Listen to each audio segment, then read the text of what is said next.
Bring Me Back by B.A. Paris is a mystery novel thriller. I did not like this book. This is the first book I've read by the author. They have 5 books out, I believe. The first book was Behind Closed Doors, which made that Stacker's list of best thriller novels and author's debut. This is the author's third book. Bring Me Back is about Finn. He is a man who his girlfriend disappeared mysteriously 12 years ago, and he's never been able to find her. It's been haunted him ever since. You know, he's sort of like a rich stockbroker type character, so he's kind of like rich, and he was all over the news for a while. And however, he's now dating his ex-girlfriend's sister, Ellen. Layla disappeared 12 years ago, and, you know, it haunts everyone, but, you know, now he's moved on. It's been 12 years, and he's going to marry Ellen, and everything seems to be going fine, except he starts finding these weird little Russian dolls, something that means personal connection to Layla back in the day. She might be back from the dead.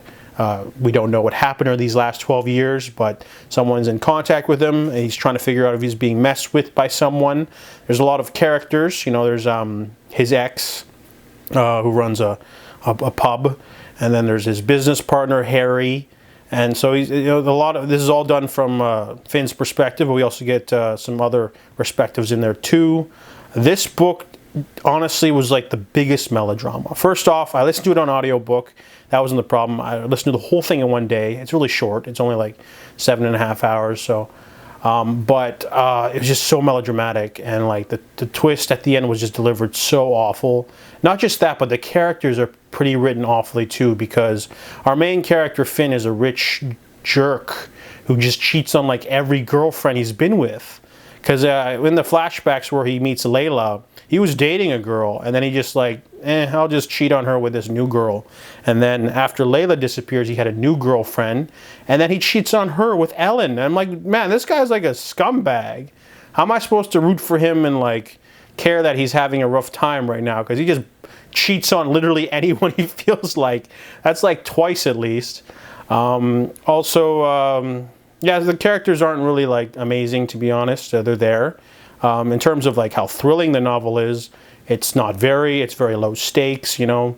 It's like people leaving little symbols on your door or something. There's nothing too particularly crazy about this story. And when we get to the final ending, it's all info dumped on you. It reminded me of, An Unwanted Guest.